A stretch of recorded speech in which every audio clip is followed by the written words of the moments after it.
विशाल श्री गुरु चरण कमलेभ्यो नमः। आज मैं एक ऐसे विषय को लेकर के आपके सामने आ रहा हूं, क्योंकि अभी 10-15 दिन पहले मेरे को एक चीज़ देखने को मिली।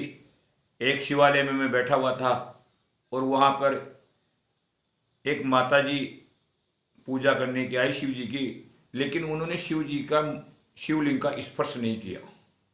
और जब उनसे जानने की चेष्टा की तो उन्होंने ऐसा जवाब दिया जो पूरा ही अज्ञानता से भरा हुआ था कि महाराज, शिवलिंग को स्त्री आम स्त्री कैसे स्पर्श कर सकती है, दोष लगता है। यानी लिंग शब्द आ जाने मात्र से ही अज्ञानतावश भगवान शिव के प्रति लोग क्या सोच लेते हैं। यानी भगवान शिव जी के पीछे लिंग शब्द जुड़ने मात्र से ही लोगों के मन में यह अवधारणा बन गई कि भगवान शिव का यह अमुक अंग है, जबकि ऐसा नहीं है। लिंग शब्द का तात्पर्य होता है प्रतीक, चिन्ह। ये किसी भी वस्तु को दर्शाने का प्रतीक होता है। लिंग शब्द से ये पता लगता है कि सामने वाली वस्तु कौन है, सामने वाली जो प्राणी है वो क्या है, ये दर्शाता है। शिवलिंग पीछे लिंग शब्द जोड़ने मात्र से कैसी कैसी अवधारणाएं लोग बना लेते हैं और क्या सोच करके पूजा करते हैं, बड़ा अच्छा नहीं लगा। तो आज मैं लिंग शब्द को लेकर के आपके सामने रूबरू हुआ हूं। लिंग शब्द ये दर्शाता है कि फला कौन है।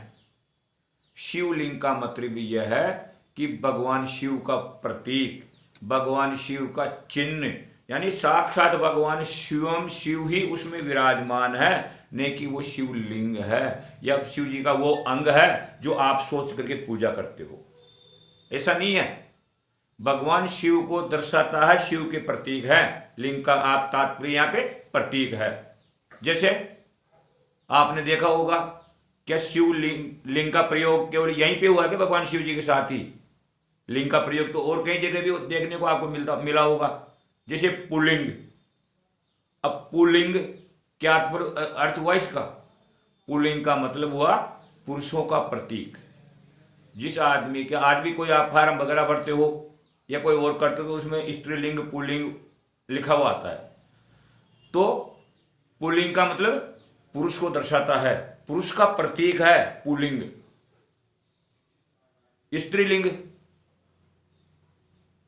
स्त्रीलिंग शब्द जो है वो स्त्रियों को दर्शाता है, स्त्रियों का प्रतीक है।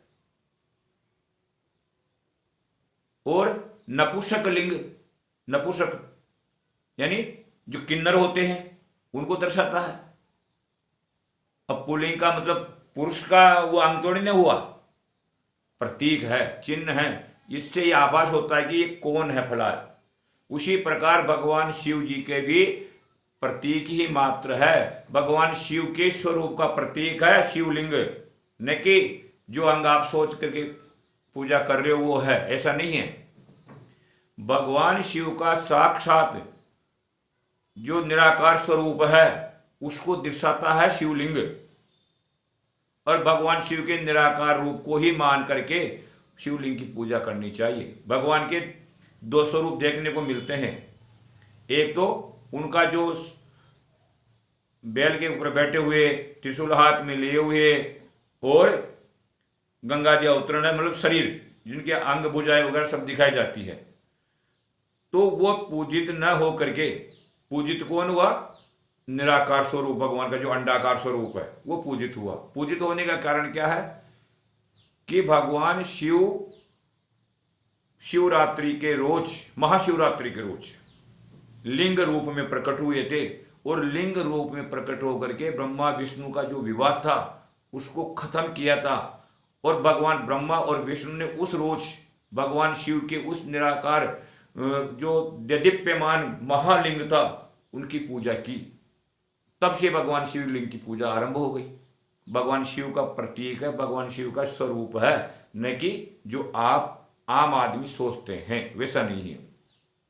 उसी प्रकार आपने ग्रहों में देखा, ग्रह जो अपने नवग्रह होते हैं वो भी अलग अलग स्त्रीलिंग, पुल्लिंग और नपुंसक लिंगों में बटे हुए हैं। जैसे सूर्य जो ग्रह है, सूर्य पुल्लिंग ग्रह होता है। अब पुल्लिंग ग्रह सूर्य हो गया तो सूर्य लिंग थोड़ी हो गया, केवल पुरुष, सूर्य पुरुष ग्रह है, इसका मतलब ये हुआ। लिंग शब्द ये दर्शाता है कि सूर्य पुरुष ग्रह है, और इसका जो तत्व है वो अग्नि तत्व है। तत्व भी 5 प्रकार के होते हैं। चित्त जल पावक गगन समीरा, पंच रचित अति अधम शरीरा। ये जो अपना शरीर है ये भी 5 तत्वों से बना हुआ है, और जब इस 5 तत्वों में से इस शरीर में कोई भी तत्व आगे पीछे होता है, बिगड़ने लगता है, तो स्वास्थ्य खराब हो जाता है। और जब वो तत्व जो उनकी मात्रा है उस मात्रा में वापस लेवल में आ जाते हैं तो शरीर स्वस्थ हो जाता है। तो तत्व 5 कौन कौन से होते हैं? अग्नि तत्व, जल तत्व, वायु तत्व और पृथ्वी तत्व, आकाश तत्व। ये 5 तत्व है। इन्हीं 5 तत्वों से अपना शरीर बना हुआ है। तो ग्रहों का और संसार में आप जितनी भी चीजें देखते हैं, चर अचर, वो सब तत्वों से जुड़ी हुई है। तो अपन चर्चा कर रहे थे आज लिंग के ऊपर। पूरा जो प्रकृति आप देखते हैं, पेड़ पौधे देखते हैं, ये भी लिंगों में बटे हुए हैं। पुरुष लिंग, पुल्लिंग जिसे कहते हैं, स्त्रीलिंग और नपुंसक लिंग, इन तीनों लिंगों में समस्त चराचर जगत बटा हुआ है। पेड़ों के अंदर भी पुल्लिंग होते हैं और स्त्रीलिंग होते हैं, और पेड़ों के अलावा जानवरों में भी पुल्लिंग स्त्रीलिंग होते हैं। मनुष्य में तो पुल्लिंग स्त्रीलिंग नपुंसक लिंग होते ही होते हैं। उसी प्रकार जानवरों में, पशु पक्षियों में, पेड़ पौधों में भी ये लिंग शब्द है। सूर्य की बात मैंने आपको चर्चा की। अब आता है चंद्रमा। चंद्रमा जो है ये स्त्रीलिंग ग्रह है, और इसका जो तत्व है वो जल तत्व है। मंगल ग्रह पुल्लिंग ग्रह है, और इसका अग्नि तत्व ही है। बुध ग्रह ये नपुंसक ग्रह है, और इसका जो तत्व है वो भूमि तत्व है। बृहस्पति जो ग्रह है वो पुल्लिंग है, और इसका जो तत्व है वो आकाश तत्व है। शुक्र स्त्रीलिंग है और जल तत्व है। शनि जो है वो नपुंसक ग्रह है, और इसका जो तत्व है वो वायु तत्व है। राहु ये भी नपुंसक ग्रहों में आता है और वायु तत्व ही है। केतु भी नपुंसक ग्रह ही है, और इसका जो तत्व है वो अग्नि तत्व है।